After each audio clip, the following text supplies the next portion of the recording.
네, 전국에 계신 설춘환 캠퍼스 온라인 스터디반 여러분 반갑습니다. 저는 여러분들의 스마트 토너멘터 설춘환 교수입니다.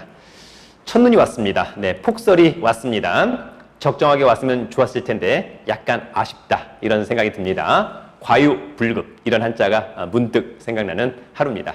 저나 여러분이나 공부도 열심히 하면서 또 투자도 재미있게 하면서 수익을 내는 그러한 것들이 되었으면 좋겠다 이런 생각이 듭니다. 오늘은 설춘환 캠퍼스 온라인 스터디반 제4강 경매 절차 첫 번째 시간입니다. 나중에 저나 여러분 궁금하신 게 있으면 저희 네이버 카페 설춘환 캠퍼스에서 질문을 올려주시면 최선을 다해서 답변을 드리도록 하겠습니다. 유튜브 설춘환 캠퍼스에도 아마도 조금 시간을 두고 동시에 올라갈 것으로 보입니다. 우리 온라인 스터디반 여러분들도 기회가 되면 유튜브에도 좀 관심을 가져보면 어떨까.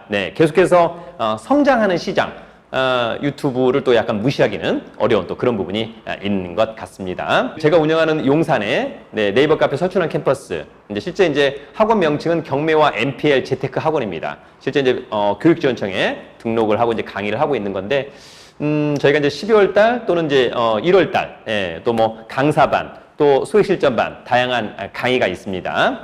또 한번 기회가 된다면 오프라인에서도 뵙기를 기대하겠습니다. 자, 여러분 경매 절차 간단히 알아보도록 하겠습니다. 자, 기본적으로 경매 절차를 이해하고 암기했으면 좋겠다 이런 생각이 듭니다.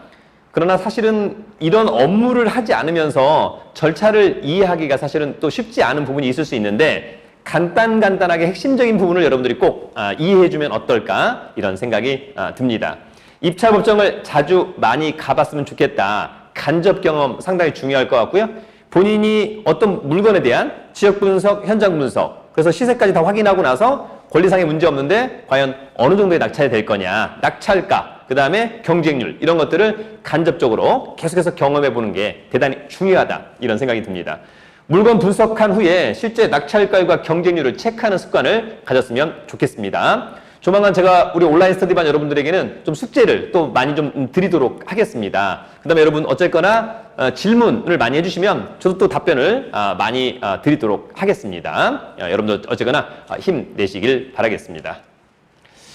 자, 경매를 완전 정복하기 위해서 여러분들 이런 부분들을 좀 이해하셔야 되는 건데 우리가 여러분 경매 완전 정복을 위해서 사이트를 통해서 이제 경매 물건을 좀 검색을 하잖아요. 그리고 나서 온라인으로 간단한 권리 분석, 그 다음에 직접 현장 분석, 그래서 지역 분석과 물건 분석을 하게 되는 거죠. 문제가 없다면 다시 한번 권리 분석, 그리고 이 정도 금액이면 적정하겠다. 그러면 경매 절차에서 매각기일 날 여러분들이 입찰에 참여하는 겁니다. 낙찰을 받았다면 그 이후에 건물이라면 특히 점유자가 알아서 명도해 주지 않는다면 인도명령과 강제 집행을 통해서 마지막 명도를 달성하시면 좋을 것 같습니다. 이후에 뭐 이를테면 인테리어, 그 다음에 임대나 매매 이렇게까지도 갈 수 있겠다. 어떤 의미인지 아시겠죠, 여러분? 자, 경매를 신청하고 나서부터 최종 배당기일까지 우리 통계는 약 14개월 정도가 소요된다라고 되어 있습니다. 간단하게 정리하면 이 부분은 뒤에서 디테일하게 하나씩 설명을 드릴 테니까 일단 간단하게 정리를 한번 해보도록 하죠. 예를 한번 들어봅니다, 여러분. 여러분 만약에 설춘환 제가 우리 여러분에게 만약에 돈을 빌려줬다. 한 2억을 빌려줬다. 돈을 안 갚으니까 제가 여러분들을 상대로 소송을 제기했다. 그래서 판결을 받았다. 여러분은 설춘환에게 가령 뭐 돈을 줘라 이렇게 판결을 받은 거죠. 그래서 제가 그 받은 판결문에다가 뭐 법원에 가서 뭐 집행문, 송달증명원 부여받아가지고 여러분의 부동산 가령 뭐 서울 용산구에 아파트가 있다. 그럼 제가 서울 서부지방법원에다가 먼저 경매를 신청하게 되는 겁니다. 그러면 제가 판결문, 집행문, 송달증명원 그 용산의 아파트가 여러분 것이라고 하는 등기부 그 다음에 경매 비용을 내고 신청했더니 법원이 일리가 있다. 개시 결정을 하게 되는 겁니다. 그리고 나서 먼저 법원이 그 용산의 아파트 관할한 등기소에다가 법원에서 이거 경매하기로 개시 결정이 됐으니까 등기부 갑구에 판결문이니까 강제 경매 개시 결정해서 경매 기입 등기를 해달라고 촉탁을 합니다. 그래서 등기소에서 촉탁을 받아서 등기부에 올리는 거죠. 그리고 나서 다시 해당 경매에다 통지해 줍니다. 법원에서 경매 등기해달라고 하는 거, 했던 거, 했다. 알고 있어라. 라고 해서 다시 통지를 주는 거예요. 그러면 법원이 채권자, 설춘한 채무자, 여러분에게 경매 개시 결정문을 송달해 주는 거죠. 그리고 이제 법원이 집행관을 통해서 현황 조사를 해오라고 하고 감정평가사한테 감정평가를 해오라고 하는 겁니다. 그리고 나서 2, 3개월 있다가 배당 요구 종기일 마지막 날이 오는 거죠. 그리고 2, 3개월 있다가 첫 매각기일이 열리는 거죠, 여러분. 낙찰이 됐다면 매각 결정기일, 또 매각의 허가 불허가에 대해서 즉시 항고, 그 이후에 확정, 그리고 돈. 그 다음에 이제 실제 등기하고 인도명령은 이제 법원에서 하는 건 아니고 낙찰자가 할 수도 있고 안 할 수도 있고, 어쨌거나 법원은 돈 내면 곧바로 배당기일, 그리고 경매 절차를 사실상 종료시킨다. 이렇게 여러분들이 정리를 하시면 좋을 것 같습니다. 자, 여러분 꼭 알아야 되는 내용들을 하나씩 간단하게 강의를 하도록 하겠습니다. 자, 경매 신청. 첫 번째, 무엇을 가지고 할 것이냐. 자, 판결문이냐, 근저당권이냐. 판결문, 집행권원의 일종이죠. 그래서 판결문 같은 거 가지고 경매 신청하면 강제경매, 근저당권, 담보권에 의한 경매는 임의경매. 여러분 이해할 수 있겠죠? 아, 은행이 근저당권에 기해서 경매했다. 아, 임의경매구나. 어떤 사람이 판결문에 기해서 경매했다. 강제경매. 이렇게 여러분들이 이해하시면 좋을 것 같습니다. 경매를 신청할 때는 여러분 비용이 들어갑니다. 돈 없으면 경매할 수 없습니다. 청구 금액의 1.5% 정도의 비용이 들어갑니다. 무슨 말이냐? 판결문 3억 원짜리 가지고 경매하면 약 450만 원, 근저당권 한 5억짜리 가지고 경매하면 약 750만 원 정도의 경매 비용이 들어간다라고 하는 점이 있고요. 사실 입찰자 입장에서는 경매 비용 뭐 중요하지 않습니다. 어차피 나랑은 관련이 없다. 낙찰자랑은 관련이 없다. 다만 혹시 나중에 부실채권, 우리가 일명 NPL에서는 이것이 중요할 수 있습니다. 왜냐하면 이 부실채권을 매수한 사람이 나중에 이 경매 비용도 자기가 가져가겠다, 뭐 이런 부분이 있을 수 있는데 경매 단계에서는 굳이 중요하진 않습니다. 자, 경매 신청은 어디에다가 할까요? 부동산 소재지 관할 법원에다가 하는 겁니다. 제가 여러분의 부동산 서울 용산구의 아파트에 대해서 경매를 한 거니까 서울 서부지방법원에서 한다. 만약에 여러분들이 뭐 땅이 김포에 있다. 제가 경매 신청한다. 부천지원. 예, 뭐 이를테면 성남의 빌라, 성남지원. 이렇게 여러분들이 정리를 하시면 될 것 같습니다. 여러분 어떤가요? 뭐 별로 어렵지 않죠? 예, 잘 따라와 주시면 좋을 것 같고, 항상 여러분 예습 복습. 이 강의 자료는 저희 네이버 카페 설춘한 캠퍼스에 온라인 스터디반에다가 또 올려놓도록 하겠습니다. 동영상이랑 같이 올려놓을 거니까 잘 보시면 좋을 것 같습니다. 자, 여러분 경매 신청했더니 경매 개시 결정 어렵지 않게 합니다. 예전에 경매 개시 결정은 누가 했냐면 판사. 그러나 지금은 뭐 이렇게 간단한 거 굳이 뭐 판사가 하냐? 그래서 사법보좌관이라고 하는 사람이 합니다.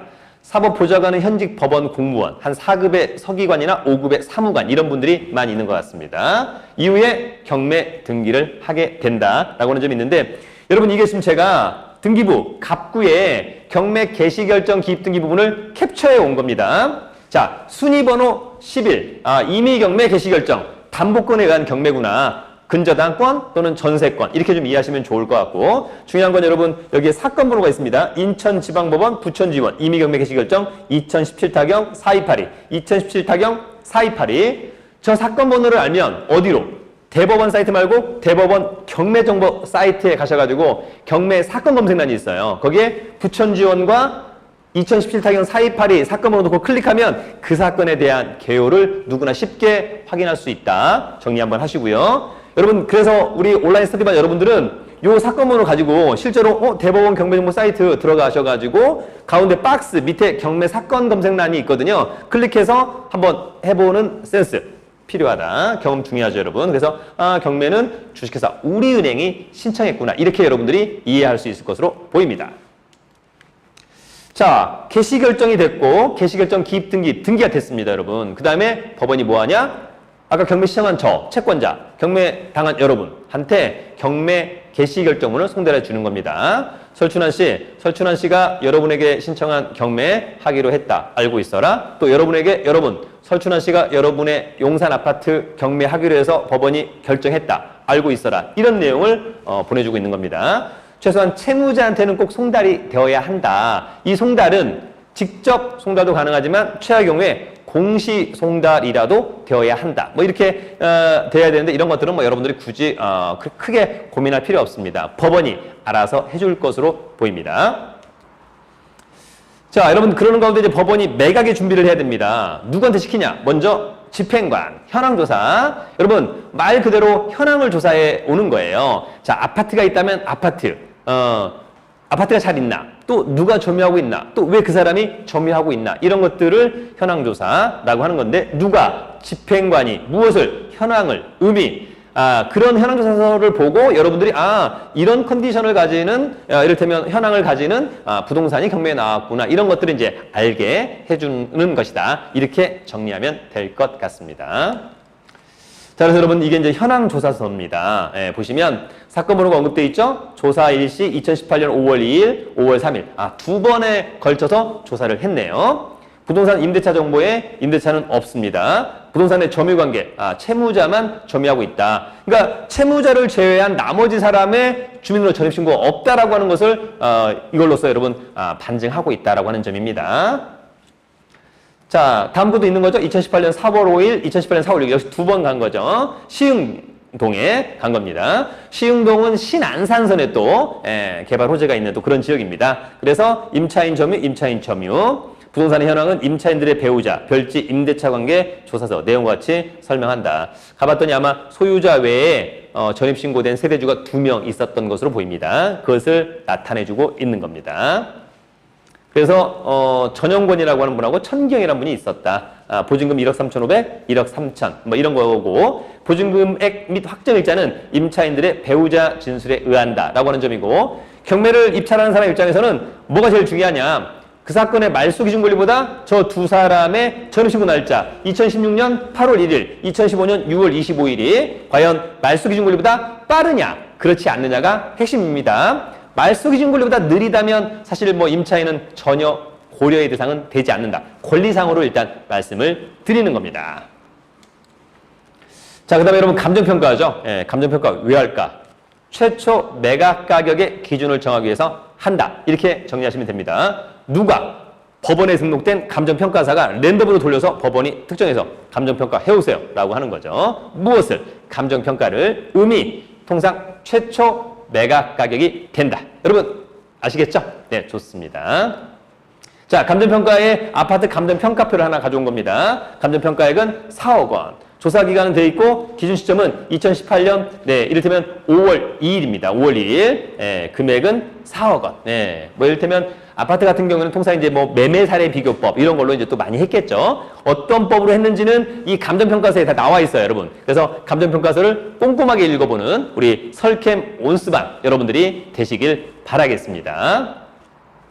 자, 다음은 이제 구분건물 감정평가 명세서죠. 그래서 사억이 어떻게 나왔냐? 그래서 토지 3억 2천, 건물 8천. 그래서 4억 원이 나왔다라고 하는 점. 그래서 이런 내용도 여러분들이 좀 꼼꼼하게 한 번만 읽어보면 좋겠다. 이런 생각이 듭니다.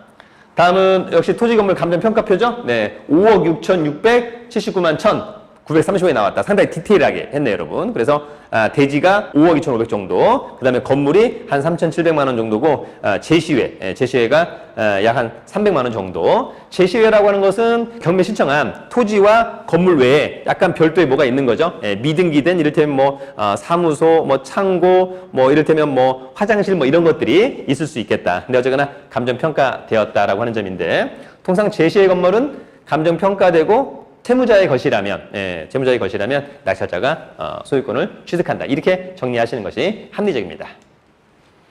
역시 마찬가지로 이제 명세서가 나온 거죠. 어떻게 해서 5억 6,600만 원이 나왔는지 여러분들은 이 서류 한번 꼼꼼히 보시고 나중에 어쨌거나 경매 매물에 따라서 감정평가서가 나올 텐데 감정평가서를 좀 항상 꼼꼼하게 읽어보는 습관을 갖는다. 그것이 이제 경매를 잘하는 어떤 습관이 될 것으로 보입니다. 이런 부분들이 여러분 상당히 중요합니다. 저희 경매 절차 1에서 마지막 배당 요구 종길이 있습니다. 말 그대로 배당 요구를 해야만 배당을 받는 사람들 이 날짜까지 반드시 배당 요구를 해야만 한다. 대표적으로 임차인 있습니다. 임차인은 반드시 배당 요구 종기일까지 배당 요구를 해야만 합니다. 또 근저당권자나 가압류권자도 배당 요구를 해야만 배당을 받는 사람이 있고 배당 요구를 안 해도 배당을 받는 사람이 있습니다. 그 기준은 뭐냐? 바로 경매 개시결정 기입 등기입니다. 경매 등기 전에 등기된 가압류권자, 근저당권자 배당 요구 안 해도 됩니다. 당연 배당권자. 그러나 경매 등기 이후에 근저당권자, 가압류권자는 반드시 배당 요구 종기일까지 배당 요구를 해야만 배당을 받는다. 이렇게 정리합니다. 임차인은 배당을 받으려면 배당 요구 종기일까지 배당 요구를 해야 된다. 배당 요구를 해야 하는 자, 말씀드린 것처럼 임차인 꼭 해야 되고 그 다음에 경매 등기 이후에 등기된 가압류, 근저당 이런 사람들 해야만 한다. 배당 요구 종기를 어떻게 확인하냐? 여러분 아까 우리가 경매 등기에서 경매 사건번호 있었지 않습니까? 대법원 경매정보 사이트, 경매 사건 검색란, 부천지원, 아까 2018 타격 4282 넣고 클릭, 경매 사건 개요 우측 상단에 배당 요구 종기일 2018년 5월 20일 예를 들어서 5월 20일까지 배당 요구를 해야만 하는구나 이렇게 여러분들이 이해를 하시면 될 것 같습니다.